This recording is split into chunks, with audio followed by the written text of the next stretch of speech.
আমার রাজশাহীর ভাইয়েরা, আল্লাহ রব্বুল আলামিন এই কিতাবের ভিতরে সবকিছু ঢুকিয়েছেন। সর্বপ্রথম এই কিতাবকে তিনি পড়ার জন্য হুকুম করে দিয়েছেন।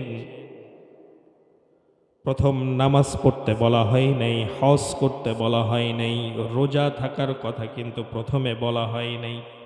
বলা হয়েছে নাকি? প্রথম ওয়াহি হচ্ছে, যারা পারেন আমার রাজশাহীর ভাইয়েরা সবাই আমার সঙ্গে ঠোঁট মিলিয়ে পড়ুন। প্রত্যেকটি আয়াতে আয়াতে, প্রত্যেকটি হরফে হরফে 10টি নেকি পেয়ে যাবেন। ইকরা বিসমি রাব্বিকাল্লাযী খালাক, খালাকাল ইনসানা মিন আলাকিন। ইকরা ওয়া রাব্বুকাল আকরামুল্লাযী আল্লামা বিল কলম علم الإنسان ما لم يعلم। জোরে বলেন আল্লাহু আকবার। সবাই কি ঘুমাচ্ছেন নাকি? তাহলে আল্লাহু আকবারের সাউন্ড কোথায়? জোরে বলেন আল্লাহু আকবার। প্রথম ওয়াহি পড়ো কার নামে? পড়ো আল্লাহর নামে, যিনি তোমাকে বানিয়েছেন, যিনি তোমাকে জমাটবৃন্দ রক্তবিন্দু থেকে তোমাকে সৃষ্টি করেছেন। পড়ো সেই প্রভুর নামে, যিনি তোমাকে কলম দ্বারা শিক্ষা দিয়েছেন। পড়ো তোমার সেই প্রভুর নামে, যিনি এমন একটা কোরআন তোমাদেরকে দিয়েছেন, এমন ইলম, এমন জ্ঞান তোমাদেরকে দিয়েছেন, যে ইলম এবং জ্ঞানের কথা পৃথিবীর মানুষ আগে জানতো না। সুবহানাল্লাহ। আগে কি কেউ জানতো এই কোরআনের কথা? কেউ জানতো? জানতো না। আমার বন্ধুগণ, কোরআন আসার আগে আরবের মানুষজন খুন খারাপের ভিতরে লিপ্ত ছিল, ডাকাতি লুটতরাজের ভিতরে লিপ্ত ছিল। শায়ের বলছেন, उतर कर गारे हेरा से, उतर कर गारे हेरा से सोए कौम आया, ऐ रखीन उसका किमिया साथ लाया। হেরা পর্বত থেকে বিশ্বনবী নেমে আসলেন এই কোরআন নিয়ে। হেরা পর্বত থেকে নবীজি নেমে আসলেন, এমন পরশ পাথর কোরআন নিয়ে নেমে আসলেন, যেই পরশ পাথরের ছোঁয়া লেগে হযরতে ওমরে ফারুকের মতো কঠিন হৃদয়ের মানুষও কোরআনের কাছে গলে যেতে বাধ্য হয়েছিল। ঠিক কিনা? আমার বন্ধুগণ, এই কোরআন কারীমের ভিতরে সবকিছু আল্লাহ রাব্বুল আলামিন দান করেছেন। কোরআনটাকে বিজ্ঞানময় কোরআন আল্লাহ রাব্বুল আলামিন বলেছেন। সূরা ইয়াসিন খোলেন, প্রথম আয়াতে আল্লাহ রাব্বুল আলামিন সুন্দর করে দুনিয়াবাসীর জন্য বলছেন, শোনো, এইটা কিন্তু বিজ্ঞানময় কোরআন। ইয়াসিন ওয়াল কুরআনিল হাকীম ইন্নাকা লামিনাল মুরসালিন। জোরে বলেন আল্লাহু আকবার। এই কোরআনটাকে আমি বিজ্ঞানময় কোরআন বানিয়েছি। সুবহানাল্লাহ বলেন। কোরআনের মধ্যে বিজ্ঞান আছে না নাই? যারা বলেন নাই তারা মনে হয় বিশ্বাস করেন না। কোরআনে বিজ্ঞান আছে না নাই? কোরআনে বিজ্ঞান আছে। ছোটবেলায় আমরা বিজ্ঞান বইয়ে পড়েছি, চাঁদের নিজস্ব কোনো আলো নাই। এটা বিজ্ঞান বই আমরা পড়েছি, ঠিক না বে ঠিক বলেন? কিন্তু আসলে এটা বিজ্ঞানের কোনো থিওরি না। 1400 বছর আগে আল্লাহ রাব্বুল আলামিন কোরআনে কারীমের ভিতরে সুন্দর করে জানিয়ে দিচ্ছেন, তাবারাকাল্লাযী জাআলা ফিস সামাই বুরুজান ওয়া জাআলা ফিহা সিরাজান ওয়া কমারান মুনীরা। জোরে বলেন আল্লাহু আকবার। তিনি সেই মহান সত্তা যিনি কিনা আকাশে সূর্য বানিয়েছেন, আলোকবর্তিকা যিনি বানিয়েছেন, আর এই আলোকবর্তিকা থেকে আল্লাহ রাব্বুল আলামিন রাতের বেলার জন্য আলো বিকরণকারী চাঁদ বানিয়েছেন। মানে হলো চাঁদ সারা জীবন সূর্যের কাছ থেকে আলো বিকরণ করে নিজে আলোকিত হবে, চাঁদের নিজস্ব কোনো আলো নাই। সুবহান। তথ্যটা কোরআন দিয়েছে না বিজ্ঞান দিয়েছে বলেন? আরো জোরে বলেন, কোরআন না বিজ্ঞান? আবার দেখেন, মানুষের আঙ্গুলের অগ্রভাগ ফিঙ্গারপ্রিন্ট আছে না নাই? আপনারা ভোট দেন না? ভোট, হ্যাঁ, ভোট দেন আপনারা? গত 15 বছরে ভোট হ্যাঁ দেন নাই তো? আমার বন্ধুগণ, এই যে ফিঙ্গারপ্রিন্ট মানুষ ভোট দেয়, এক দেশ থেকে আরেক দেশে পার হতে গেলে, ইমিগ্রেশন পাস করতে গেলে আপনাকে ফিঙ্গারপ্রিন্ট দিতে হবে। ফিঙ্গারপ্রিন্ট যদি ম্যাচ না করে তাহলে আপনাকে বিমানে উঠতে দেওয়া হবে না। বিজ্ঞান এইটা কিছুদিন আগে জেনেছে। মানুষের আঙ্গুলের অগ্রভাগগুলোকে আল্লাহ রাব্বুল আলামিন স্বতন্ত্র করে বানিয়েছেন, কিন্তু আল্লাহ রাব্বুল আলামিন 1400 বছর আগে কোরআনে কারিমের সূরাতুল কিয়ামার শুরুর দিকেই বলছেন, আয়াহসাবুল ইনসানু আল্লান নাজমা'a 'ইযামাহু বালা কাদিরিনা আলা আন নুসাউইয়া বানানা। জোরে বলেন আল্লাহু আকবার। মানুষ কি মনে করে আমি মহান রব্বুল আলামিন কোনোদিনও মানুষকে খুঁজে বের করতে পারবো না? কিন্তু মানুষ জানেই না মানুষের আঙ্গুলের অগ্রভাগগুলোকে আমি মহান রব্বুল আলামিন স্বতন্ত্র করে আলাদা করে বানিয়ে দিয়েছি। আদম আলাইহিস সালাম থেকে নিয়ে শুরু করে এই যে আজকে আমরা এই যে রাজশাহীতে বসে আজকে যে বয়ান শুনছি, এই মুহূর্তেও যেই শিশুগুলো জন্মগ্রহণ করেছে সকলের আঙ্গুলের অগ্রভাগগুলোকে মহান রব্বুল আলামিন আলাদা আলাদা করে বানিয়ে দিয়েছেন। সুবহান। এটা কে বলে দিল? বিজ্ঞান না কোরআন? আরো জোরে বলেন, বিজ্ঞান না কোরআন? এইভাবে করে আল্লাহ রাব্বুল আলামিন কোরআনে কারিমের ভিতরে সবকিছু ঢুকিয়ে দিয়েছেন। আমার বিষয় আপনারা সিলেক্ট করে দিয়েছেন, আপনাদের খতিব সাহেব, আপনাদের ইমাম সাহেব, আজকের দ্বিতীয় বক্তা যিনি এই মহতি প্রোগ্রামের ইন্তজাম করেছেন, বাবুল ইসলাম ভাই, আমরা তার জন্য সবাই দোয়া করব। জোরে বলি আমিন।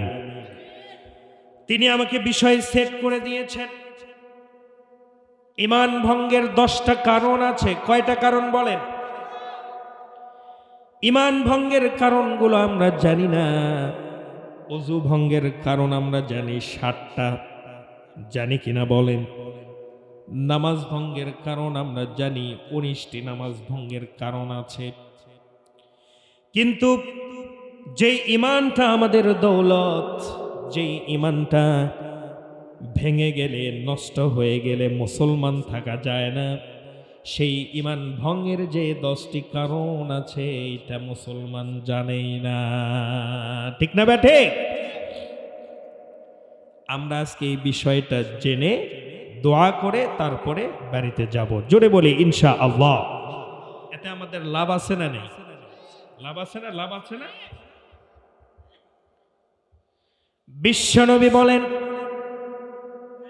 কোন বান্দা যদি আল্লাহর কালাম থেকে একটি আয়াত থেকে সে যদি তাফসীর শোনে, আয়াত থেকে শিক্ষাটা কি বের হবে এটা যদি সে শোনে,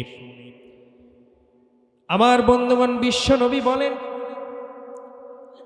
যতক্ষণ পর্যন্ত এই আয়াতটা সে শুনতে থাকবে, এ বিষয়বস্তু নিয়ে যতক্ষণ বয়ান করা হবে সে যতক্ষণ শুনবে, প্রত্যেকটা আয়াতে আয়াতে প্রত্যেকটা শিক্ষায় তার আমল নামায় 100 রাকাত নামাজের সওয়াব লিখে দেওয়া হবে।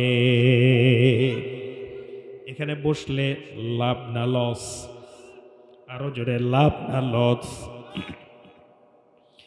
শুধু তাই নয়, এই যে আয়াতগুলো থেকে শিক্ষা বের হচ্ছে, আমল বের হচ্ছে, এ আমল করার নিয়ত করে যারা বাড়িতে চলে যাবে, এখনো পর্যন্ত আমল করে নাই, শুধুমাত্র নিয়ত করেছে এই কথাগুলোর উপরে আমল করব, আল্লাহর হাবিব বলে, ও আমার উম্মতেরা শোনো, এরকম দার্স থেকে আমল করার নিয়ত করে যখন বাড়ির দিকে তুমি রওনা দেবে, সেই সময় ফেরেশতারা 1000 রাকাতের সওয়াব তোমার আমল নামায় লিখে দিবে।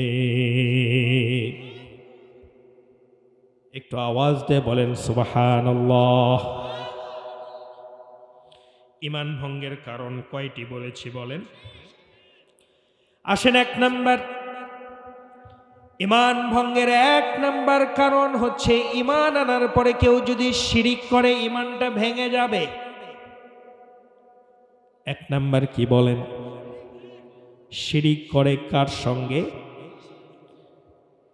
আমার বন্ধুগণ, আল্লাহ রাব্বুল আলামিন বলেন, ইন্নাল্লাহা লা ইয়াগফিরু আন ইউশরাকা বিহি ওয়া ইয়াগফিরু মা দুনা যালিকা লিমান ইয়াশা ওয়া মান ইউশরিক বিল্লাহি ফাকাদ ইফতারা ইসমান আযীমা। জোরে বলেন আল্লাহু আকবার। নিশ্চয় আল্লাহর সঙ্গে যারা শিরিক স্থাপন করে এদের স্থান হয়ে যাবে জাহান্নাম। জীবনে যত গুনাহ করেছে সকল গুনাহগুলো যদি আল্লাহ পাক চান মাফ করে দিতে পারেন, কিন্তু শিরকের গুনাহ যে ব্যক্তি করবে, শিরকের গুনাহ থেকে আল্লাহ পাক তাকে মাফ করবেন না। বলেন নাউজুবিল্লাহ। শিরিক পৃথিবীর সবচাইতে বড় জুলুম।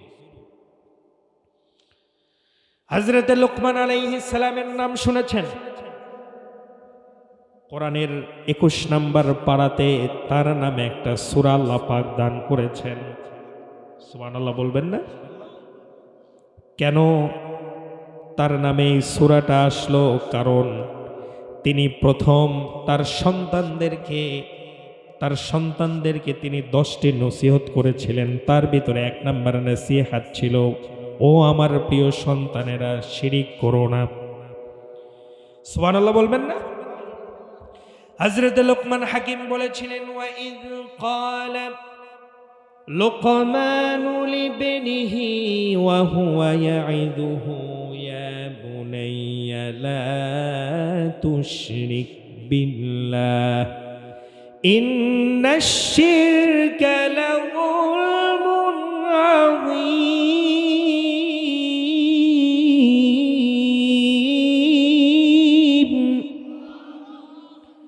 হযরত লোকমান হাকিম তার সন্তানদেরকে ডেকে বলছেন, ও আমার ছেলেরা শোনো, এই পৃথিবীর সবচাইতে বড় গুনার নাম হচ্ছে শিরিক।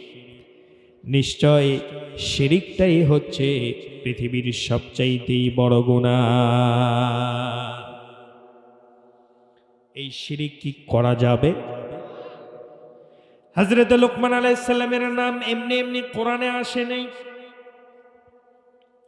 হযরত লোকমান হাকিম নিজের সন্তানকে প্রথম আল্লাহকে চিনিয়েছেন, কিন্তু দুর্ভাগ্যজনক হলো সত্য, আজকের মা বাবারা সন্তানদেরকে আল্লাহর সঙ্গে আগে পরিচয় করায় না। আছে না নাই? আছে না? রাজশাহীবাসী কথা বলেন, আছে না নাই? অথচ লোকমান হাকিম তিনি দেখতে কোনো সুন্দর মানুষ তিনি ছিলেন না। হযরত লোকমান হাকিম একজন কালো মানুষ ছিলেন, কুৎসিত মানুষ তিনি ছিলেন, কৃতদাস তিনি ছিলেন, ইথিওপিয়ার মানুষ তিনি ছিলেন। অন্যের বাড়িতে তিনি কাজ করতেন, অন্যের গোলাম তিনি ছিলেন, দাস তিনি ছিলেন। কিন্তু আল্লাহ রাব্বুল আলামিন তাকে হিকমত দান করেছিলেন। হিকমত মানে হলো প্রজ্ঞা, বিশাল প্রজ্ঞাময় মানুষ তিনি ছিলেন। এমন প্রজ্ঞাবান মানুষ তিনি ছিলেন, তিনি যখন মাঠের ভিতরে মেষপালগুলো নিয়ে তিনি যখন মেষ পালন করার জন্য চলে যেতেন, তিনি ভেড়া বকরিগুলো লালন পালন করার জন্য তিনি যখন মাঠে চলে যেতেন, বকরি ভেড়াগুলোকে বেঁধে ঘাস খাইয়ে দিয়ে তিনি বক্তৃতা শুরু করতেন। কি শুরু করতেন বলেন? এই যে আমি যে এরকম বক্তৃতা করতেছি, এরকম বক্তৃতা তিনি শুরু করতেন। আমার বন্ধুগণ, আল্লাহ পাক এত অসাধারণ বক্তৃতা তাকে করার যোগ্যতা দিয়েছিলেন, এত অসাধারণ বাগ্মিতা তাকে দান করেছিলেন যে তিনি যখন বক্তৃতা শুরু করতেন, আশেপাশের এলাকার সকল মানুষ তার সামনে এসে বসে পড়তেন। এই কথাটা তার মালিকের কানে চলে গেল, মালিকের কাছে চলে গেল। তোমার যে কৃতদাস আছে, তোমার যে গোলাম আছে লোকমান, সে বড় প্রজ্ঞাবান মানুষ, অসাধারণ তিনি বক্তৃতা তিনি করতে পারেন, দারুণ হিকমতওয়ালা মানুষ, তোমার সেই গোলাম তুমি কি জানো নাকি? এক পর্যায়ে তার মালিক হযরতে লোকমানকে ডেকে বলছেন, ও লোকমান, লোকেরা তোমার সম্পর্কে বলল তুমি নাকি দারুণ হিকমতওয়ালা মানুষ। কেমন জ্ঞান তুমি রাখো, কেমন হিকমত তোমার আছে, আমি এই সম্পর্কে একটু তোমাকে যাচাই বাছাই করতে চাই, তোমাকে পরীক্ষা করতে চাই। কি করতে চাই বলেন? লোকমানের মালিক লোকমানকে কি করতে চান? পরীক্ষা করতে চান। এক পর্যায়ে মালিক ডাক দিয়ে বললেন, ও লোকমান, তোমার বুদ্ধিটা আমি একটু যাচাই করি, শোনো। ওই যে বকরি ভেড়ার পাল দেখতেছো, তার ভিতর থেকে একটা ভেড়া জবাই করে এই ভেড়ার গোশতের ভিতরে সবচাইতে উত্তম 2 টুকরা গোশত আমার সামনে হাজির করো। সবচাইতে বকরির যেই অংশটা উৎকৃষ্ট মানের অংশ, এই অংশটা আমার সামনে হাজির করে দেখাও। সুবহানাল্লাহ বলেন। হযরতে লোকমান হাকিম চলে গেলেন, একটা বকরি তিনি কোরবান করলেন। মালিকের কথা অনুযায়ী বকরির গোশতের যেই 2টা অংশ সবচাইতে দামি, এই 2টা অংশ তিনি কেটে এনে মালিকের সামনে হাজির করলেন। যেই 2টি অংশ তিনি হাজির করেছিলেন, 1 নাম্বার হচ্ছে বকরির জিহবা। বুঝলেন কথা? বকরির জিহবা তিনি হাজির করলেন 1 নাম্বার। আর 2 নাম্বারে যেই উৎকৃষ্ট মানের বকরির সবচাইতে দামি অংশ তিনি 2 নাম্বারে যেটা তার মালিকের সামনে দিলেন, সেটা হলো বকরির হাড়, বকরির হৃৎপিণ্ড। সুবহানাল্লাহ বলবেন না? হযরত লোকমান হাকিম ডাক দিয়ে বললেন, মালিক হে আমার, আপনি আমাকে বলেছিলেন বকরির 2টা সেরা অংশ, দামি 2টা অংশ আমার সামনে হাজির করার জন্য। আমি আপনার সামনে 2টি অংশ হাজির করে দিলাম। একটা হচ্ছে বকরির জিহবা, আরেকটা হৃৎপিণ্ড, হাড়, হৃদয়। এবার লোকমান হাকিমের মালিক ডাক দিয়ে বলতেছে, ও লোকমান শোনো, তুমি আবার চলে যাও, আবার একটা বকরি জবাই করে নিয়ে আসো। বকরি জবাই করার পরে ওই বকরির 2টা সবচাইতে ঘৃণিত, সবচাইতে অবহেলিত 2টা অংশ, সবচাইতে নিকৃষ্ট মানের 2টা অংশ আমার সামনে হাজির করে দেখাও। হযরতে লোকমান আবার চলে গেলেন, একটা বকরি আবার জবাই করলেন তিনি। এবারও তিনি নিকৃষ্ট মানের 2টা অংশ হাজির করলেন। প্রথমবার করেছিলেন উৎকৃষ্ট মানের 2টি অংশ, এবার নিকৃষ্ট মানের 2টি অংশ। কিন্তু অবাক করা বিষয় হলো, প্রথম যেই উৎকৃষ্ট মানের সবচাইতে দামি যেই 2টা অংশ নিয়ে এসেছিলেন, জিহবা এবং হৃৎপিণ্ড, দ্বিতীয়বার যখন লোকমানের মালিক যখন নিকৃষ্ট মানের গোশত আনতে বলেছেন, এবারও তিনি সেম জিনিস নিয়ে এসেছেন। প্রথমটা যেহোবা, 2 নাম্বার হৃৎপিণ্ড। সুবহানাল্লাহ বলেন। এবার লোকমান হাকিমের মালিক ডাক দিয়ে বলতেছে, লোকমান, আমি মনে করেছিলাম মানুষ সত্য বলেছিল, তুমি দারুণ প্রজ্ঞাবান মানুষ, কিন্তু তা মনে হলো না। তোমাকে প্রথমবার বকরির 2টা সেরা গোস্ত নিয়ে আসতে বলেছি, তুমি হৃৎপিণ্ড এবং জিহ্বা নিয়ে এসেছো, ঠিক আছে, কিন্তু তোমাকে যখন সবচাইতে বকরির নিকৃষ্ট মানের 2টা অংশ নিয়ে আসতে বললাম, তখনও তুমি সেম একই জিনিস নিয়ে আসলে। কারণটা কিছুই বুঝলাম না, কি কারণে তুমি এটা নিয়ে আসলে? হযরতে লোকমান হাকিম বলতেছে, মালিক হ্যাঁ, আমি ব্যাখ্যা দিচ্ছি, কোনো সমস্যা নাই, আমি ব্যাখ্যা দিয়ে দিচ্ছি আপনাকে। কি ব্যাখ্যা বলো লোকমান? লোকমান হাকিম ব্যাখ্যা দিচ্ছেন, আমার মালিক শোনেন, এই যে বকরির 2টা উৎকৃষ্ট মানের জিনিস আপনি আমাকে আনতে বলেছেন, আমি 1 নাম্বার জিহ্বা নিয়ে এসেছি, 2 নাম্বার হার্ট নিয়ে এসেছি, হৃদয় নিয়ে এসেছি। কারণটা হলো, পৃথিবীর কোনো প্রাণী, পৃথিবীর কোনো মানুষের জিহ্বাটা যদি ভালো হয়ে যায় আর অন্তরটা যদি তার ভালো হয়ে যায়, পৃথিবীতে সেই মানুষটি আল্লাহর কাছে দামি হয়ে যায়। কথা ঠিক না ব্যাঠে? বন্ধুগণ, যার জিহ্বাটা সুন্দর, যার মুখ থেকে সুন্দর কথা বের হয়, মিথ্যা বের হয় না, ধোঁকাবাজি বের হয় না, কোনো গুনাহের কথা বের হয় না, সেই মানুষটি তো পৃথিবীর দামি মানুষ, ঠিক না ব্যাঠে? আর যার অন্তরটা সুন্দর হয়ে যাবে, যার অন্তরটা ভালো হয়ে যাবে, মানুষটা যদি দেখতেও খারাপ হয়, তারপরেও সেই মানুষটিকে সকল মানুষ ভালোবাসে।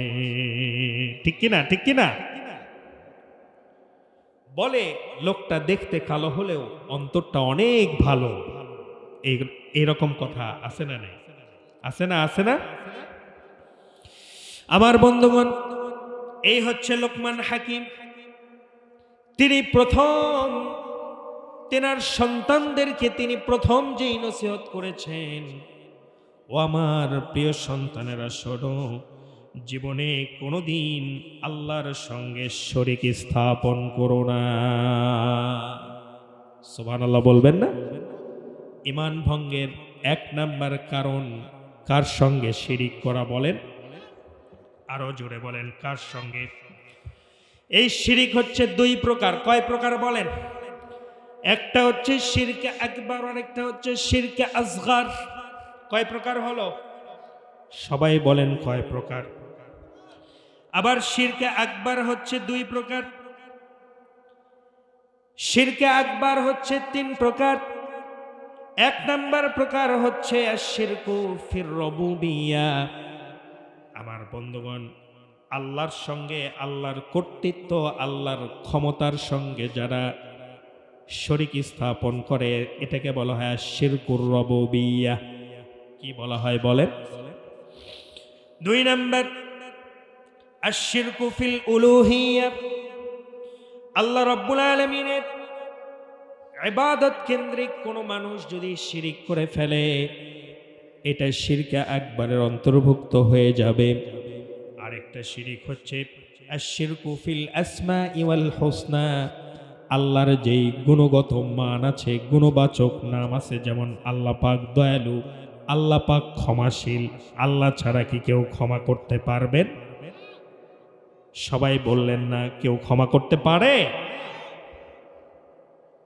এই যে জাতগত, গুণগত আল্লাহর যেই গুণাবলী আছে, এই গুণাবলীর সঙ্গে যারা শিরক স্থাপন করবে, তারা শিরকে আকবার করে ফেলবে।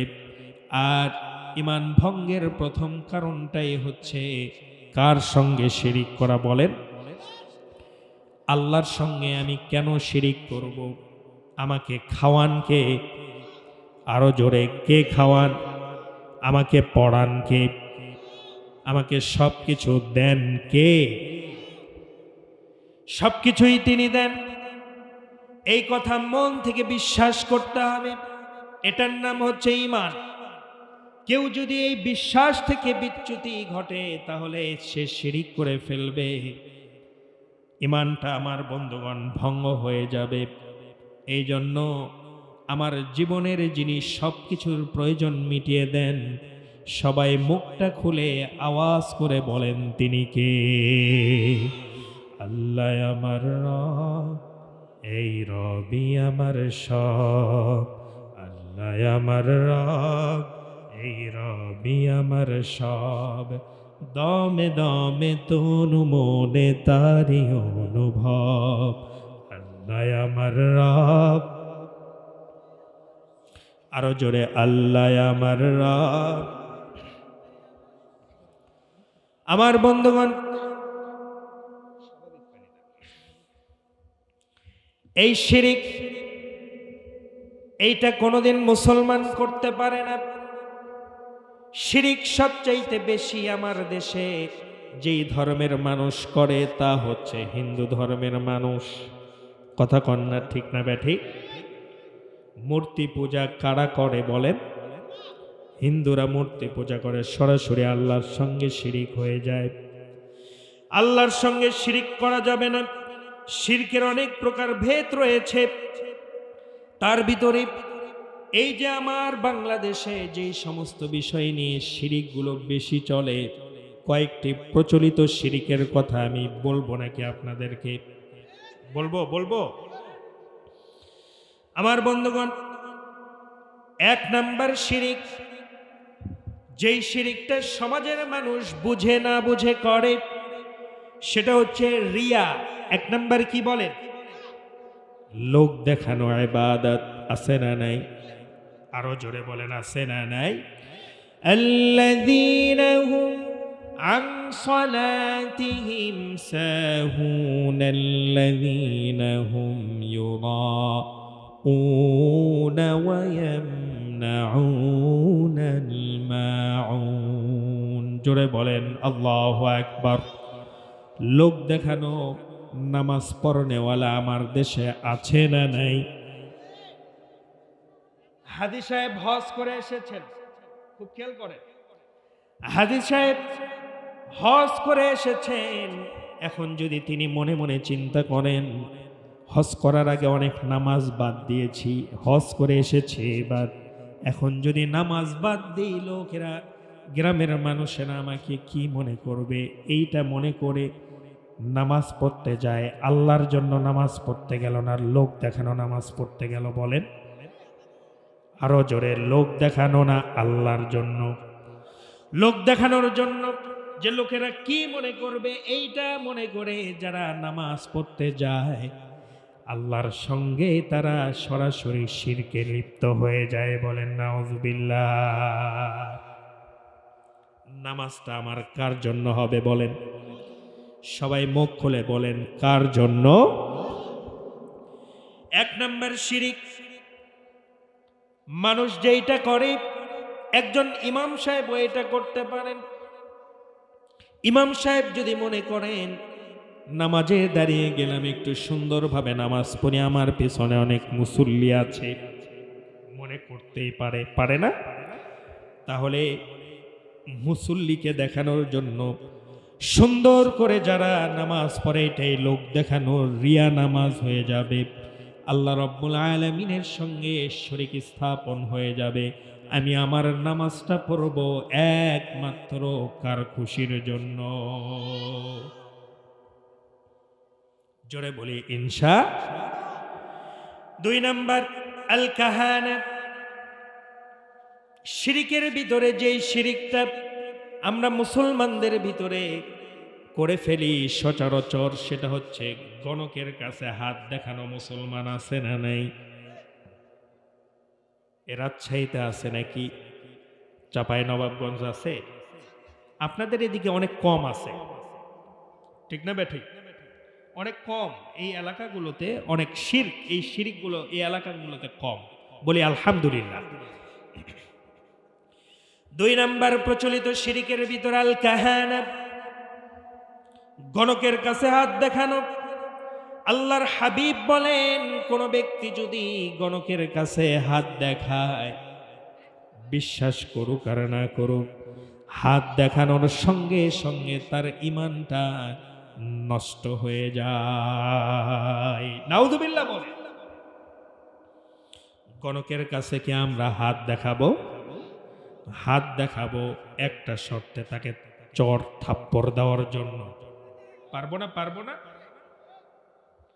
যদি বলে ভাই থাপ্পড় মারলেন কেন,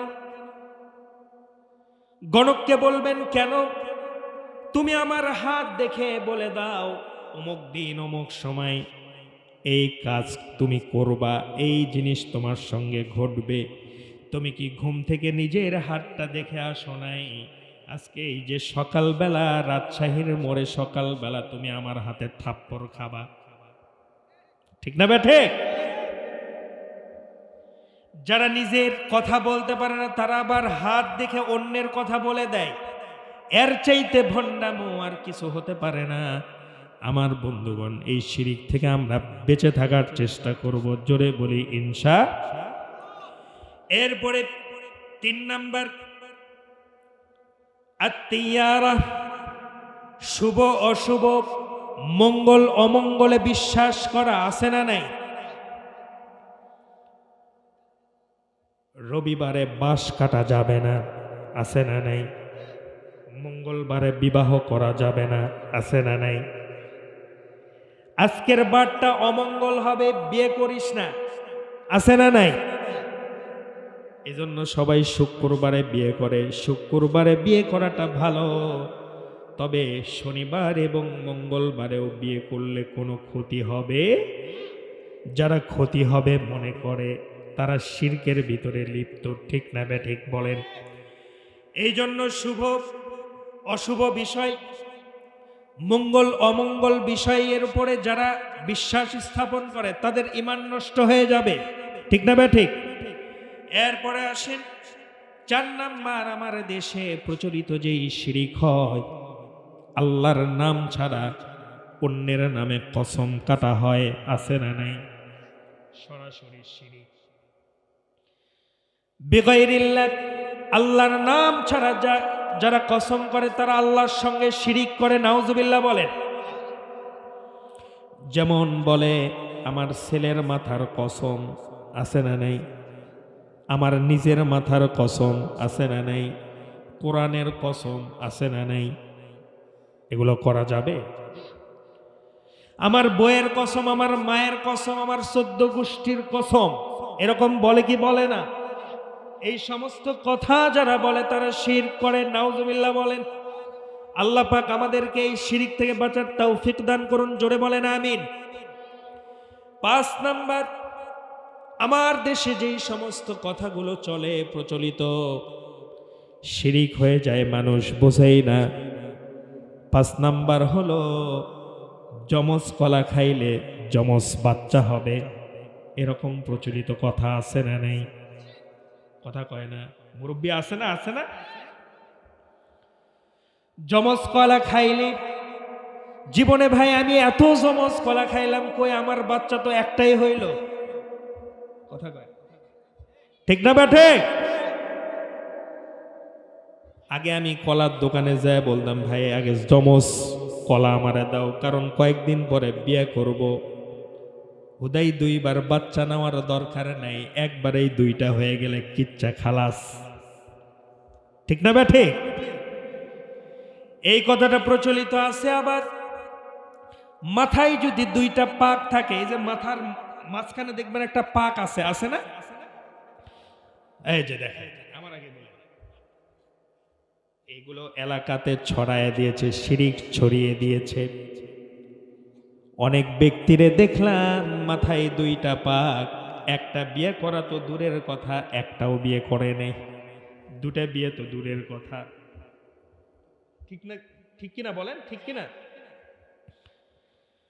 আমার বন্ধুগণ, এই কথাগুলো শিরকি কথা।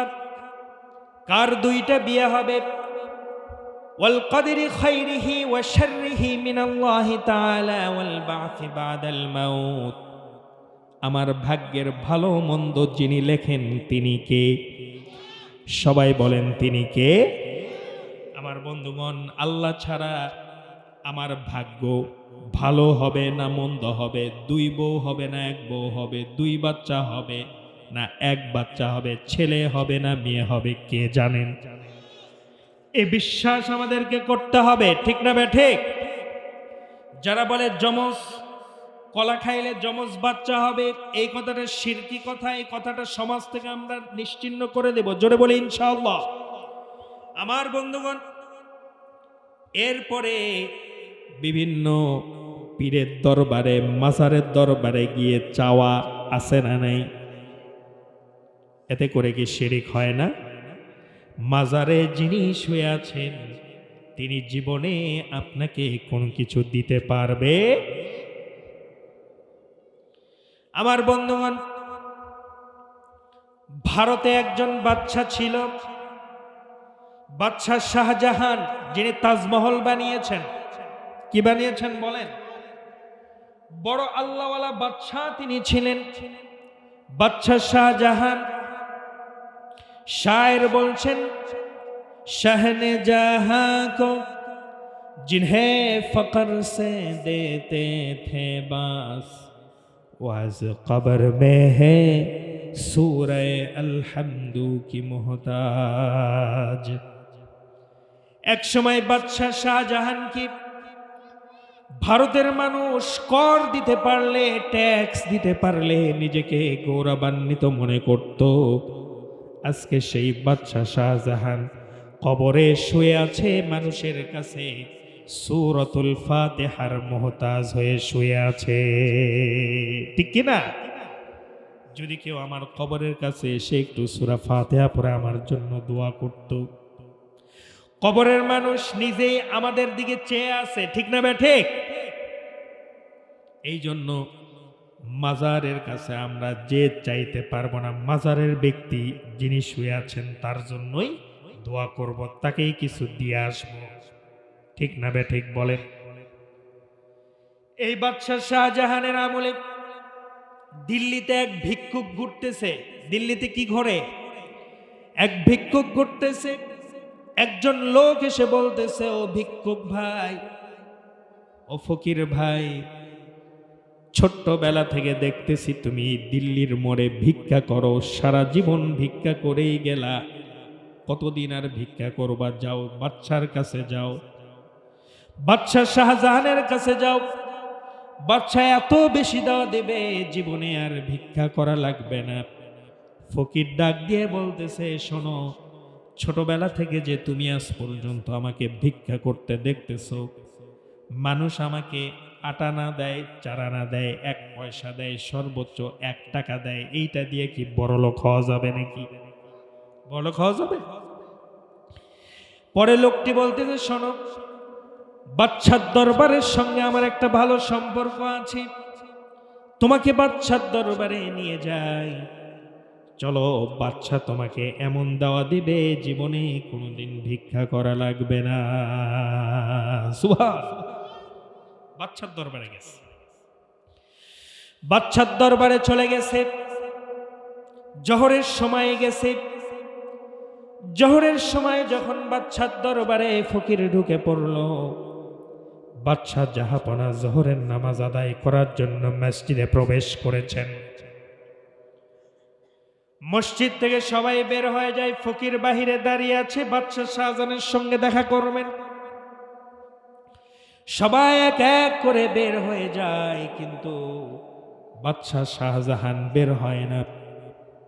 এক পর্যায়ে ফকির বিরক্ত হয়ে মসজিদের ভিতরে দেখে বাদশা শাহজাহান, দিল্লির বাদশা, হাত তুলে আমিন আমিন করছেন, বিড়বিড় করে কি যেন বলছেন, আর চোখ দিয়ে টপ টপ করে পানি পড়ে বাদশার পাঞ্জাবিটা ভিজে যাচ্ছে।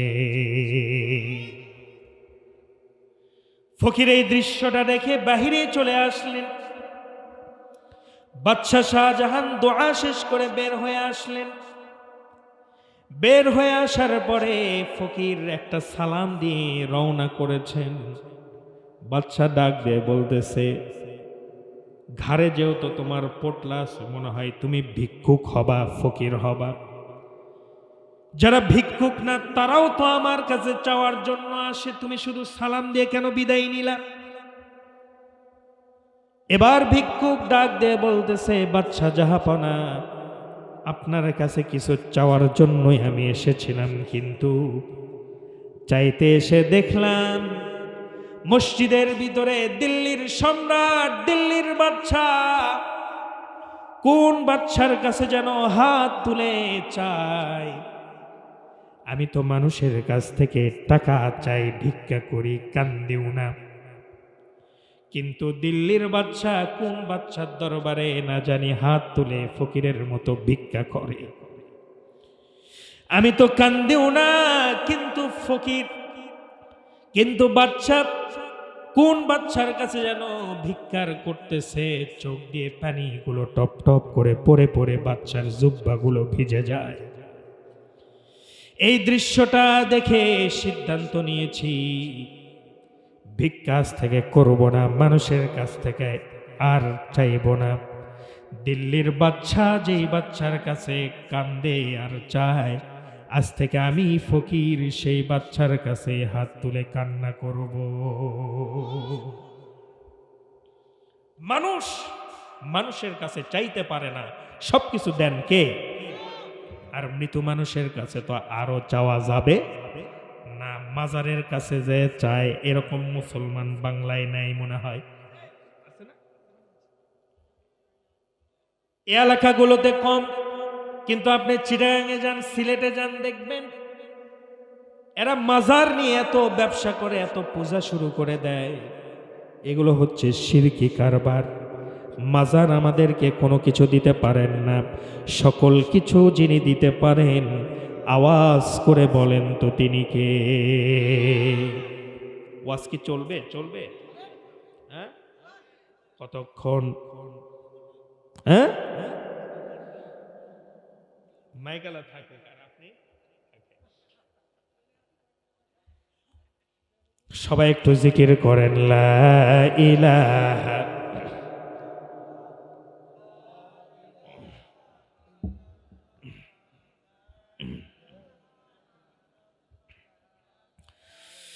লা ইলাহা ইল্লাল্লাহু মুহাম্মাদুর রাসূলুল্লাহ সাল্লাল্লাহু।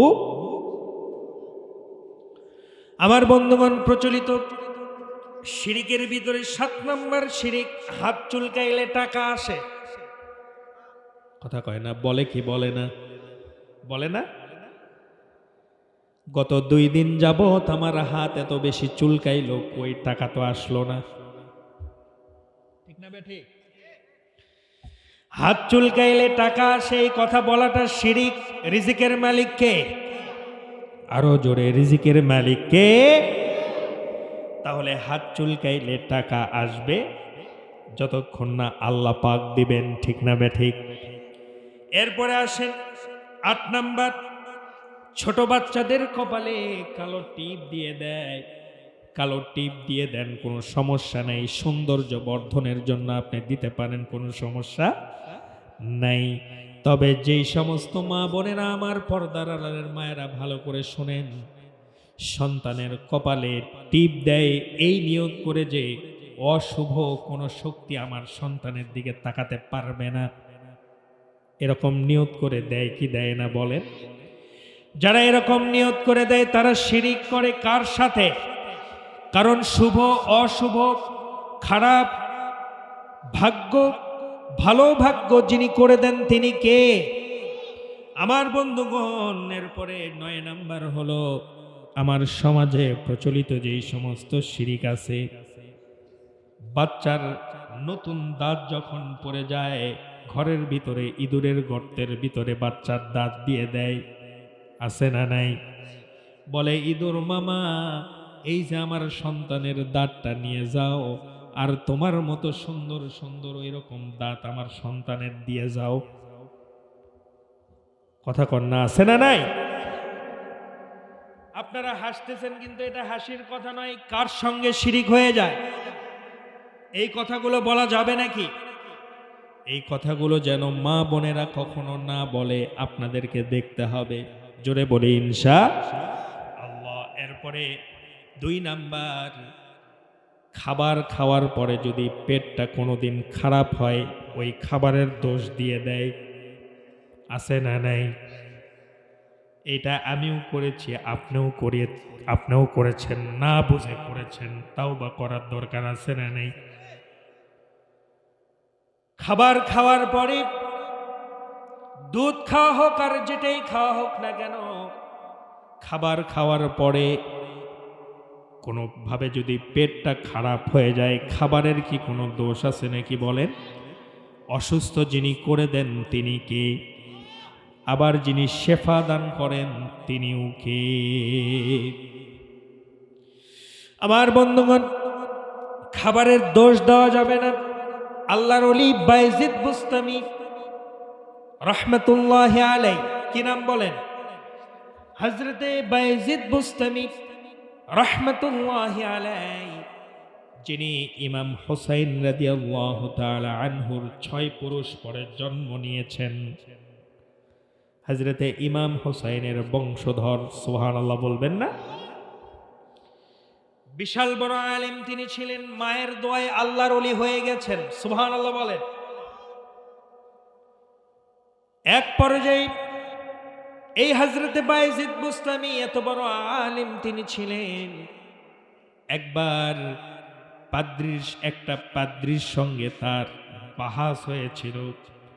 সেই বাহাসের ভিতরে তিনি জিতে গিয়েছিলেন। ওই পাদ্রী তার 56,000 অনুসারী নিয়ে এক রাতের ভিতরে হযরতে বাইজিদের কাছে ঈমান এনেছে।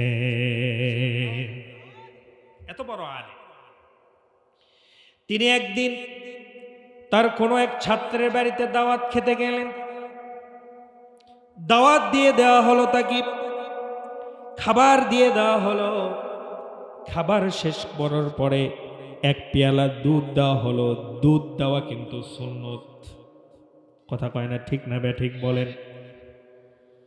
দুধ খাওয়ানো, মেহমানকে দুধ খাওয়ানো এটা সুন্নাত।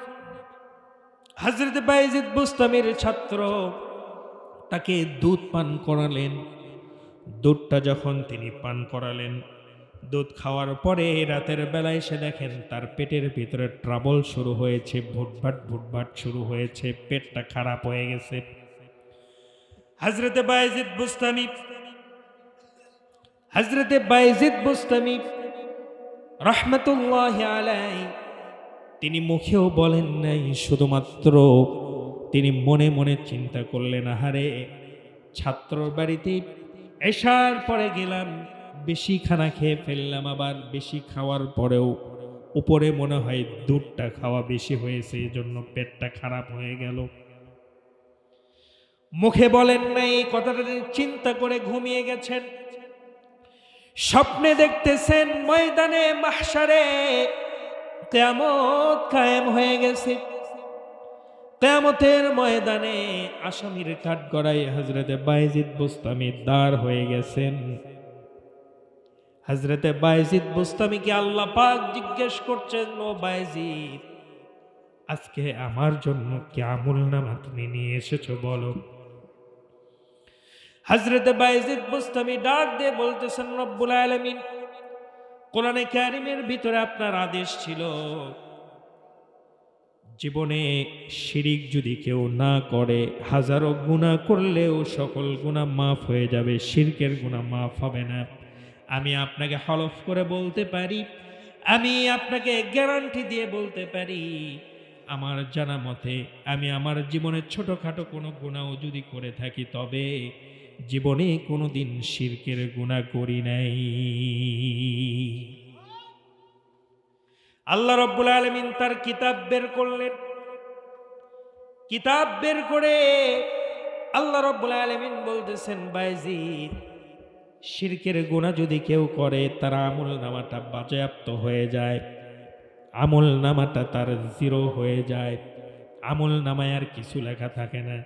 ওরে বাইজিদ, আমি তো তোমার এই যে কিতাবটা আমি যখন খুললাম, তখন দেখলাম তোমার আমল নামাটা বাজেয়াপ্ত হয়ে গেছে, তোমার জীবনে কোনো আমল নাই। হযরতে বায়েজিদ বুস্তামি বর্ণনা করেন, স্বপ্নে যখন আমি এই কথাগুলো দেখতেছি গাটা ঘেমে গেল। আল্লাহ পাককে ডাক দিয়ে বললাম, রব্বুল আলামিন, আমি অবাক হয়ে গেলাম, জীবনে কোনোদিন শিরকের গুনাহ করি নাই। এই কথা বলতে বলতে আমার হঠাৎ ঘুমটা ভেঙে গেল। আমি উঠে দেখি আমার গাটা ঘেমে গেছে। মনে মনে চিন্তা করলাম, ওই যে রাতের বেলা ছাত্রর বাড়িতে দুধ খেয়ে এসেছি, এটার উপরে আমি দোষারোপ করেছিলাম। দুধের তো কোনো ক্ষমতা নাই আমার পেটটা খারাপ করে দিতে পারে। পেট খারাপ যিনি করে দিবেন তিনি কে? যিনি আবার পেটটা ভালো করে দিবেন তিনিও কে? এই গুনাহটা আমি করেছি। আল্লাহর কাছে সিজদায় পড়ে গেলেন, কান্নাকাটি করলেন। জীবনে এই একটা ছোট্ট ভুলের জন্য তিনি জীবনের শেষ পর্যন্ত আল্লাহর কাছে কান্নাকাটি করে মাফ চেয়েছে। আল্লাহ বুব বান্দা ছিলেন, এই জন্য স্বপ্নে তাকে সতর্ক করা হয়েছে। আমার বন্ধুগণ, এই জন্য শিরিক করা যাবে না। ঈমান ভঙ্গের এক নাম্বার কারণ কি বললাম? শিরিক করা যাবে না। কিন্তু মানুষ শিরিক কেন করে জানেন নাকি? মানুষ এই জন্য শিরিক করে, আল্লাহর উপরে পরিপূর্ণ ভরসা সে রাখতে পারে না। কিন্তু আল্লাহ ছাড়া কোনো মানুষের উপরে কি আমরা ভরসা রাখতে পারবো? কোনো জিনিসের উপরে কি আমরা ভরসা করতে পারবো? আল্লাহর উপরে একমাত্র একনিষ্ঠভাবে যদি কোনো বান্দা সে যদি আল্লাহর উপরে একনিষ্ঠভাবে ভরসা করতে পারে, আল্লাহ রব্বুল আলামিন তার সরাসরি জিম্মাদার হয়ে যান। সুবহানাল্লাহ। আমার বন্ধুগণ, কেমন ভরসা আল্লাহর উপরে আমরা করব? হুজুর সাল্লাল্লাহু আলাইহি ওয়াসাল্লাম একদিন সবাইকে ডাক দিয়ে বললেন, ও আমার সাহাবায়ে কেরাম, বনি ইসরাইলের তিনজন যুবকের কথা আমি তোমাদেরকে বলবো। বুখারীর বর্ণনা। বনি ইসরাইলের তিনজন যুবকের কথা আমি তোমাদেরকে বলবো, যারা আল্লাহর প্রতি অগাধ বিশ্বাস করেছিলেন। আল্লাহ পাক তাদেরকে বাঁচায়া দিয়েছেন। সুবহানাল্লাহ বলেন। বনি ইসরাইলের তিনজন যুবক বের হয়েছেন, অনেক দূর পর্যন্ত তিনারা যাবেন। তিনজন বন্ধু মিলে বের হয়েছেন কিছু খাবার নিয়ে। পথের ভিতরে পাহাড়ি পথ ধরে তারা যখন মরুভূমির পথ ধরে তারা হাঁটতেছেন, মরুভূমির ভিতরে ধুলাবালির ঝড় আছে না নাই? ধুলাবালির ঝড় শুরু হয়ে গেল। এক পর্যায়ে ধুলাবালির ঝড়ে যারা পড়ে যায় তারা তাদের মৃত্যুটা নিশ্চিত হয়ে যায়। আমার বন্ধুগণ, পার্শ্বে ছিল একটা পাহাড়। তিনজন বন্ধু মিলে সেই পাহাড়ের গুহার ভিতরে গিয়ে আশ্রয় নিল। বালিঝড় থেকে বাঁচার জন্য পাহাড়ের গুহায় যখন তিন বন্ধু আশ্রয় নিয়ে নিল, কোথা থেকে যেন বাতাসে একটা বিশাল বড় এক খণ্ড পাথরের টুকরা এসে যেই গুহার ভিতরে তিনজন যুবক আশ্রয় নিয়েছে সেই গুহার মুখে এসে পড়ে গেল। এত বড় পাথর, সেটা ছিল তিনজনে ঠেলে সেই পাথরটাকে সরাতে পারল না। সুবহানাল্লাহ বলেন। ঝড়টা থেমে গেল, বালি ঝড় থেমে গেল, কিন্তু তিনজন যুবক সেই পাহাড় থেকে বের হতে পারছেন না। এক পর্যায়ে যা খাবার ছিল, শুকনা খাবার ছিল, দু একদিনের ভিতরে সেই খাবারটাও শেষ হয়ে গেল। আশেপাশে কোনো বাড়ি ঘর নাই যে ডাক দিলে সেই পাথর থেকে তাদেরকে বাঁচায় বের করে নিয়ে আসবে, এমন কোনো বাড়ি ঘরও নাই। তিনজন যুবক চিন্তা করলো, পাথর যদি না সরে এখানে মৃত্যুর দিন গোনা ছাড়া আর কোনো উপায় নাই, মৃত্যু আমাদের নিশ্চিত হয়ে যাবে এখানে। একজন বন্ধু বলল, শোনো, আল্লাহর প্রতি অগাধ বিশ্বাস আমাদের আছে। জীবনে কি কোনো নেক আমল করেছো নাকি? যারা জীবনে একটা নেক আমল শুধুমাত্র আল্লাহর জন্য হলেও করেছো, এরকম নেক আমলের দোহাই দিয়ে আল্লাহর কাছে একটু হাত তুলে দোয়া করো, হয়তো বা আল্লাহ পাক আমাদেরকে বাঁচায় দিবেন। সুবহানাল্লাহ বলে। তাওয়াক্কুল হয়ে গেল কার উপরে? পৃথিবীর কোন মানুষ তাদেরকে বাঁচাতে পারবে না। তারা ভাবলো এখান থেকে একমাত্র আল্লাহ পাক যদি চান আমরা বাঁচতে পারি। প্রথম ব্যক্তি হাত তুলে দোয়া করছেন রব্বুল আলামিন, জীবনে কোনো ভালো আমল আমি করতে পারি নাই, তবে আমি একটা আমল আমি প্রত্যেক দিন করতাম, সেটা হলো আমি আমার বৃদ্ধ মা বাবাকে আমি দারুণ ভালোবাসতাম। সুবহানাল্লাহ বলবেন না? মা বাবাকে ভালোবাসার দরকার আছে না নাই? আমি আমার বৃদ্ধা মা বাবাকে দারুণ পরিমাণ ভালোবাসতাম। আমার অনেকগুলো বকরি ছিল, আমার অনেকগুলো ভেড়ার পাল ছিল। প্রত্যেক দিন যখন আমি বিকেল বেলায় ভেড়ার পাল থেকে যখন আমি দুধগুলো দহন করে আমি যখন বাড়ির দিকে চলে যেতাম, আমার অনেকগুলো সন্তান সন্ততি ছিল, তারা দুধ খাওয়ার জন্য দৌড়ে আমার কাছে আসতো। কিন্তু আমি সন্তানদেরকে প্রথম দুধ পান করাতাম না। প্রথম দুধটা আমি আমার বৃদ্ধা মা বাবার রুমে গিয়ে আমার মা বাবাকে পান করাতাম। রব্বুল আলামিন এইটা আপনি নিয়ম করে দিয়েছিলেন, বিচার করে দিয়েছিলেন, ফয়সালা করে দিয়েছিলেন। ওয়া ক্বাদা রাব্বুকা আল্লা তা'বুদু ইল্লা ইয়াহু ওয়া বিল ওয়ালিদাইনি ইহসানা। জোরে বলেন আল্লাহু আকবার। তোমাদের রব ফয়সালা করে দিয়েছে, বিচার করে দিয়েছে, চূড়ান্ত ফয়সালা সেটা হচ্ছে দুনিয়াতে একমাত্র আমি আল্লাহর ইবাদত করবে, আর 2 নাম্বার হলো তোমার মা বাবার খেদমত করবে। সুবহানাল্লাহ। পাহাড়ে আটকে পড়া 3 বন্ধুর একজন দোয়া করছেন, রব্বুল আলামিন তোমার উপরে আমার অগাধ বিশ্বাস আছে, আমি একমাত্র তোমাকে খুশি করার জন্য আমি আমার মা বাবার খেদমত করেছিলাম। মাবুদ, এই আমলটা যদি তোমার দরবারে মঞ্জুর হয়ে যায়, কবুল হয়ে যায়, এই আমলের বিনিময়ে আজকের এই বিপদ থেকে তুমি আমাদেরকে রক্ষা করো। বিশ্বনবী বলছেন, ও আমার সাহাবীরা শোনো, যখন যুবক ছেলেটি এই দোয়াটা করলো, পাথরের 3 ভাগের 1 ভাগ গুহা থেকে সরে গেল। এত আস্তে, সবাই বলেন সুবহানাল্লাহ। কিন্তু তারা বের হতে পারছেন না, এরকম এখনো সরে নেই। এবার 2 নাম্বার যুবক হাত তুলে দোয়া করছেন, রব্বুল আলামিন আমি একমাত্র আপনার উপরে ভরসা করে, আপনি ছাড়া আমাদেরকে এখান থেকে কেউ বাঁচাতে পারবে না। আপনার উপরে ভরসা করে আমি হাত তুললাম। মাবুদ, জীবনে কোনো নেক আমল করতে পারি নাই, তবে আমি একটা নেক আমল করেছিলাম। আমার বাড়িতে একবার কনস্ট্রাকশনের কাজ হয়েছিল, রাজমিস্ত্রির দরকার হয়েছিল, জোগালির দরকার হয়েছিল। বুঝতেছেন না?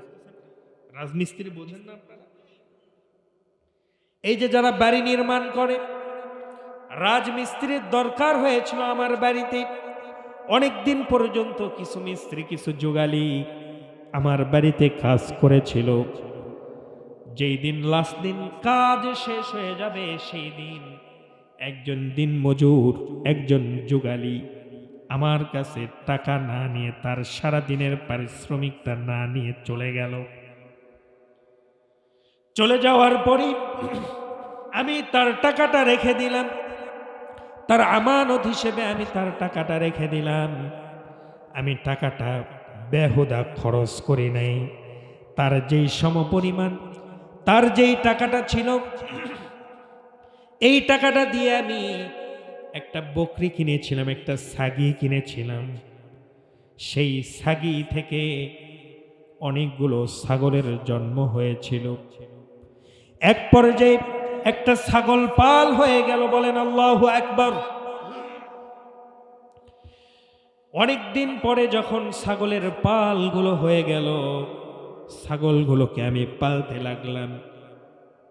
অনেক দিন পরে সেই দিন মজুর আমার বাড়িতে আসলো, আসার পরে বলতেছে, হে আমার ভাই, আমি এই বাড়িতে একদিন কাজ করেছিলাম, একটা দিনের দিন মজুরির টাকাটা আমি পাবো, সেই টাকাটা তুমি আবার আমাকে ফেরত দিয়ে দাও। গুহার ভিতর থেকে 2 নাম্বার বন্ধু আল্লাহর কাছে বলতেছে, রব্বুল আলামিন, লোকটা যখন আমার কাছ থেকে দিন মজুরির পারিশ্রমিক চাইলো, আমি একদিনের মজুরি দিয়ে দিলে আমি পারতাম, কিন্তু আমি তা করি নাই। ওই যে দিন মজুরের টাকা দিয়ে আমি একটা ছাগি কিনেছিলাম, সেই ছাগি থেকে যে বিশাল ছাগলের পাল তৈরি হয়েছিল, ওই বিশাল ছাগলের পালটাই সেই দিন আমি ওই দিন মজুরের হাতে তুলে দিয়েছিলাম। রব্বুল আলামিন এইটা একমাত্র আপনাকে খুশি করার জন্য, আমানত রক্ষার্থে আমি এটা করেছিলাম। আপনার কাছে যদি এই কাজটা আমার কবুল হয়ে যায়, রব্বুল আলামিন দয়া করে আজকের এই বিপদ থেকে আমাদেরকে বাঁচায়া দেয়। একটু জিকির করেন,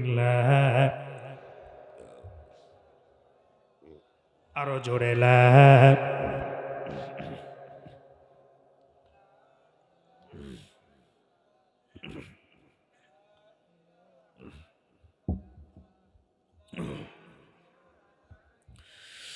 لا إله إلا الله محمد رسول الله صلى الله। লোকটি আল্লাহর কাছে দোয়া করছে, রব্বুল আলামিন, এই কাজটি শুধুমাত্র তোমাকে দেখানোর জন্য, তোমাকে খুশি করার জন্য করেছিলাম। যদি তোমার দরবারে মকবুল হয়ে যায়, মঞ্জুর হয়ে যায়, এই কাজের বিনিময়ে আমাকে এই বিপদ থেকে তুমি বাঁচায়া দাও। আমার রাজশাহীর বন্ধুগণ, এক পর্যায়ে হুজুর সাল্লাল্লাহু আলাইহি ওয়াসাল্লাম বলছেন, ও আমার সাহাবীরা শোনো, সেই দিন যখন ওই যুবক এই দোয়াটা করলো, 3 ভাগের 2 ভাগ পাথর সরে গেল, কিন্তু তারপরেও তারা বের হতে পারছিল না। পরিপূর্ণ পাথর না সরা পর্যন্ত তারা বের হবে না। 3 নাম্বার যুবক হাত তুলে দোয়া করছে, রব্বুল আলামিন, তোমার উপরে অগাধ বিশ্বাস নিয়ে আমি বলছি, একমাত্র তুমি ছাড়া আমাদেরকে এই গুহা থেকে কেউ বাঁচাতে পারবে না।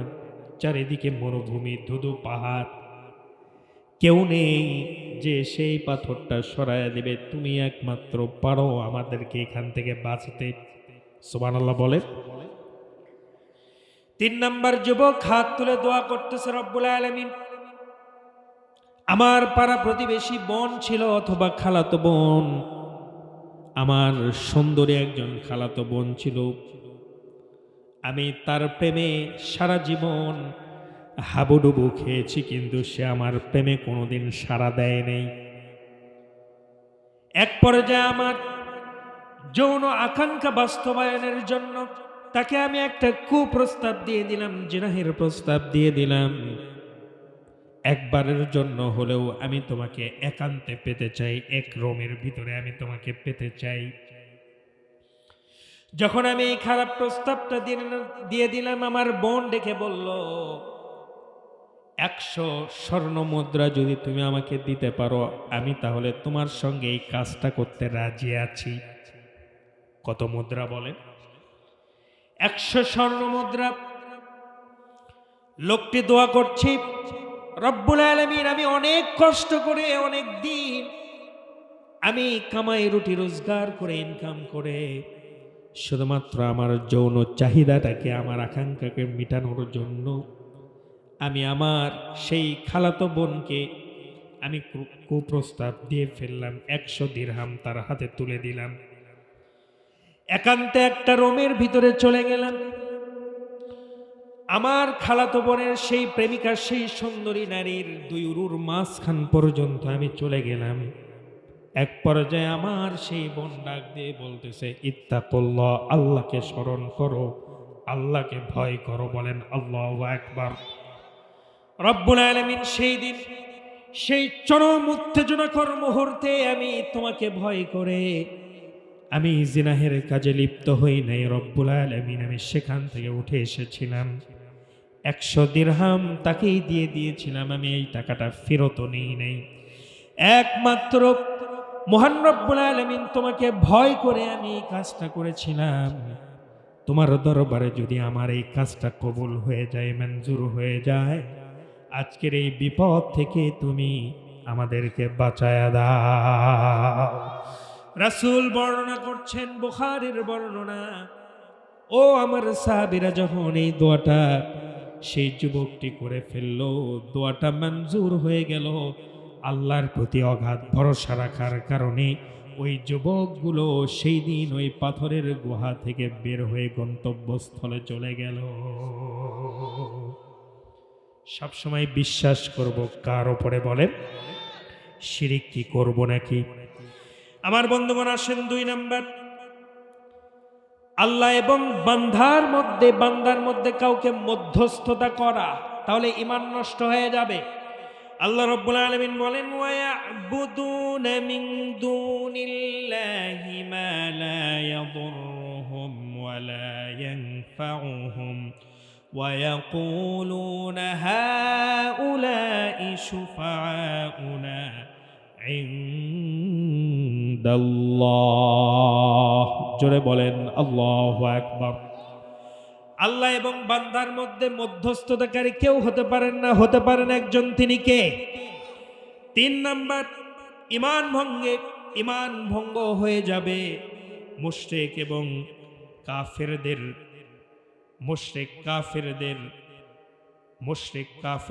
কাফের মনে না করা, মুশরিক এবং কাফেরদের কাফের না মনে করা।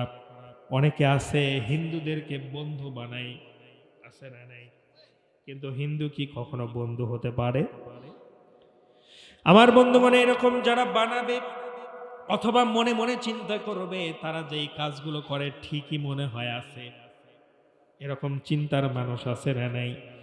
সঙ্গে সঙ্গে ঈমানটা নষ্ট হয়ে যাবে। কাফের মুশরিকই মনে করতে হবে, ঈমানদার মনে করা যাবে না। আসেন 4 নাম্বার, হুজুর সাল্লাল্লাহু আলাইহি ওয়াসাল্লামের কথার চাইতে অন্যের কথাকে গুরুত্ব দেওয়া, এরকম আছে না নাই? হুজুর সাল্লাল্লাহু আলাইহি ওয়াসাল্লামের বাণীর চাইতে শরৎচন্দ্র পর্দায়ের কথার দামটাকে বেশি দামি মনে করা, এরকম মুসলমান আছে না নাই? অমুক কবি বলেছেন, অমুক এই বলেছেন, অমুক সেই বলেছেন, এই যে এরকম দামি কথাগুলোকে মনে করা, হুজুর সাল্লাল্লাহু আলাইহি ওয়াসাল্লামের বাণীর উপরে বেশি দামি মনে করা কোনো কথা যদি কেউ বলে, তাহলে সেই ব্যক্তিটি সাথে সাথে ঈমান হারা হয়ে যাবে। বলেন নাউজুবিল্লাহ। এরপরে আসেন 5 নাম্বার, মুহাম্মদ সাল্লাল্লাহু আলাইহি ওয়াসাল্লাম, হুজুর সাল্লাল্লাহু আলাইহি ওয়াসাল্লামের আনিত কোনো বিধানকে অপছন্দ করা। কথা বোঝেন নাই? যেমন মিসওয়াক করা হুজুর সাল্লাল্লাহু আলাইহি ওয়াসাল্লামের সুন্নাত না? এই মিসওয়াক করাকে যদি কেউ অপছন্দ করে, তাহলে তার ঈমান নষ্ট হয়ে যাবে। নাউজুবিল্লাহ বলেন। হ্যাঁ, আপনি মিসওয়াক না করতে পারেন, কোনো সমস্যা নাই, একটা সুন্নত আপনি বাতিল করে দিলেন, কিন্তু এই সুন্নতকে আপনি অপছন্দ করতে পারবেন না।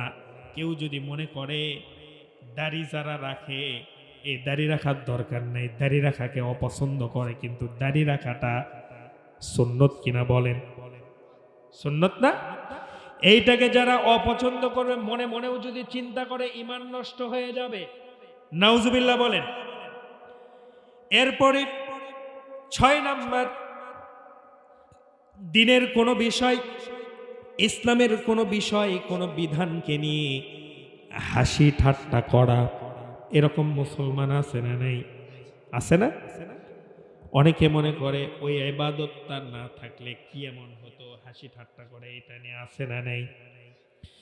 এই যে এরকম ইসলামের কোনো বিধানকে নিয়ে হাসি ঠাট্টা যে করবে, তার ঈমানটা নষ্ট হয়ে যাবে, ঈমানটা ভেঙে যাবে। ঠিক না বে ঠিক? এরপরে আসেন 7 নাম্বার, জাদুকর আছে না নাই? আরো জোরে বলেন, আছে না নাই?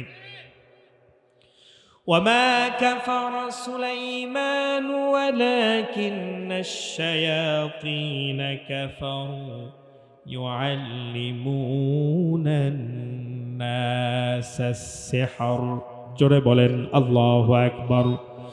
সুলাইমান আলাইহিস সালামকে ব্লেম দেওয়া হয়েছিল সে হচ্ছে জাদুকর, কিন্তু আল্লাহ পাক বলছেন শোনো, জাদুকরকে আমি পছন্দ করি না। আমার সুলাইমান জাদুকর নয়, বরং আমার সুলাইমান হচ্ছে আমার পক্ষ থেকে নবুয়ত প্রাপ্ত নবী। সুবহানাল্লাহ। এজন্য যারা জাদু টোনা করে তাদের ঈমানটা নষ্ট হয়ে যাবে। এরপরে আমার বন্ধুগণ, ৮ নাম্বার, কোন ঈমানদার ব্যক্তির বিরুদ্ধে গিয়ে কোনো মুশরিকের পক্ষে কথা যদি কেউ বলে তাহলে তার ঈমানটা নষ্ট হয়ে যাবে। বোঝেন নাই কথা? কোন ঈমানদার ব্যক্তি যদি কোন মুশরিকদের পক্ষ নিয়ে সে যদি মুশরিকের পক্ষে সাক্ষ্য দেয় বা মুশরিকের পক্ষে কাজ করে, ঈমানদারের বিরুদ্ধে যদি সে কাজ করে, ঈমানটা কি হয়ে যাবে? নষ্ট হয়ে যাবে। সংক্ষিপ্ত কথা, অনেক রাত হয়ে গেছে আমার বন্ধুগণ। ৯ নাম্বার, কাউকে দ্বীন এবং শরীয়তের ঊর্ধ্বে মনে করা। কথা বোঝেননি? ইসলাম এবং শরীয়তের চাইতে ঊর্ধ্বে কেউ আছে নাকি? আল্লাহ পাক যা বলেছেন এটাই শরীয়ত। হুজুর সাল্লাল্লাহু আলাইহি ওয়াসাল্লাম যেই বিধান আমাদের জন্য এনেছেন এটাই আমাদের প্রত্যেক মুসলমানের জন্য শরীয়ত, এর ঊর্ধ্বে আর কেউ নেই। আমার বন্ধুগণ, ১০ নাম্বার হচ্ছে কেউ যদি ইসলাম থেকে, দ্বীন থেকে মুখটাকে ফিরিয়ে নেয়, যদি মনে করে হিন্দু ধর্মটাই ভালো, খ্রিস্ট ধর্মটাই ভালো, ইহুদি ধর্মটাই ভালো, যদি মনে মনেও আফসোস করে, আমাদের ইসলাম থেকে যদি মুখ ফিরিয়ে নেয়, একবারের জন্য যদি চিন্তা করে আহারে হিন্দু ধর্মটাই তো ভালো, এরকম যারা মনে করবে সঙ্গে সঙ্গে ঈমান নষ্ট হয়ে যাবে। বলেন নাউজুবিল্লাহ। আসেন আল্লাহ রাব্বুল আলামিন যেন আমাদের প্রত্যেককে এই সমস্ত এই 10টি ঈমান ভঙ্গের কারণ মেনে চলার তৌফিক দান করেন। জোরে বলেন আমিন।